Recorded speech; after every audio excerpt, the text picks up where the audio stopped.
Hey everybody, how's it going? I hear a lot of parents asking, what do I do with extended family who support my son or my daughter after they walked away from me? And a lot of parents say, well, I think it's great my sister still talks to my daughter. I think it's great so and so still talks to my son because at least I know they're doing okay. But I want you to think about something. When was the last time you advocated for yourself? Meaning, stand up for yourself, fought for your rights. And I'm not just talking about fighting for your rights to party like the Beastie Boys. I'm talking about fighting for your basic human rights of, of, of respect, kindness, love, honor. When was the last time you spoke up on your behalf? And I'm going to tell you, dealing with family is the hardest because if you were raised like me and you were raised to believe that family first, God, then family, and this and that, even if you didn't care for your aunt or uncle or you didn't see eye to eye with them, you still respect for them and you still sat in the same space and you were still cohesive with them out of respect for your grandmother. But when it comes to our estranged adult sons and daughters, we have family members that turn away from us and turn towards those people, our sons and daughters, the ones who hurt us the most. Now, I don't know about you, but my grandmother, when she was alive and I was disconnected from my mom, she'd always say, but you have one mom, and, I want you to call your mom, and it's my dying wish that you and your mom reconcile. And I did reconcile with my mom for a while, and I honored my grandma's request. But I'll tell you what, the opposite happened for me. I don't think anyone in my family has advocated for me when it comes to my daughters. In fact, they're cheering my kids on. You go get her. Your mom's the worst and this and that. And it was a harder pill to swallow. And when my grandma passed away, I've spoken about this 6 years ago. My youngest daughter showed up and she ignored me at my grandma's bedside. And I didn't say anything. I bit my tongue.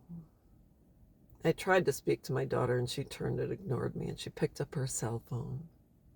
And everybody else hugged her and kissed her and, oh, I'm so glad to see you, blah, blah, blah. Not one person advocated for me.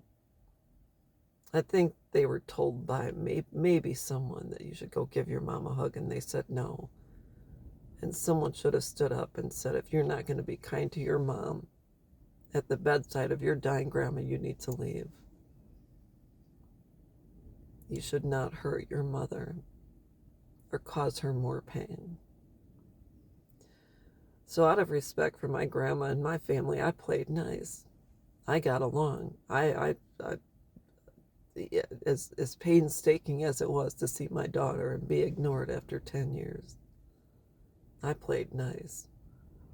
But there came a point in time when I said, I'm not doing this anymore. If my kids are there, I'm going to talk to them. People said, oh, I'll call the cops on you. This and that. How dare you? It's grandma's dying. Yeah, I know. But it's tough. It's tough when you're raised to respect your elders and obey. When you stand up in a room full of your aunts and uncles for the first time in forever and you say, you know what, this is not right. The way my daughter is treating me is not right. The way I'm being ignored and disrespected is not right. And then, you had to be saddened that you could not say anything to your son or daughter, and you could not hug them, and you could not kiss them, and you could not tell them you love them. It's got to be the most heart-wrenching thing in the whole entire world when you see your kid for the first time and nobody does anything about it. And you're kind of put on display for the entire world, for your family. They're wondering, how is she going to react? And you'd have to ask them, how would you react if you were in my shoes? Because there's no way the whole world that I would allow your son or daughter to disrespect you the way you allowed mine to disrespect me. So just hang out with people who advocate for you and have your back, but most important, advocate for yourself. You don't even have to be mean or anything. You can just say, you know, I'm not going to be in this room if you can't be kind to me, or please tell my son or daughter to leave. That's it. So stand up for yourself. Don't be pushed around. You've been pushed around for way too long. So anyways, that's all I've got, and I will be back.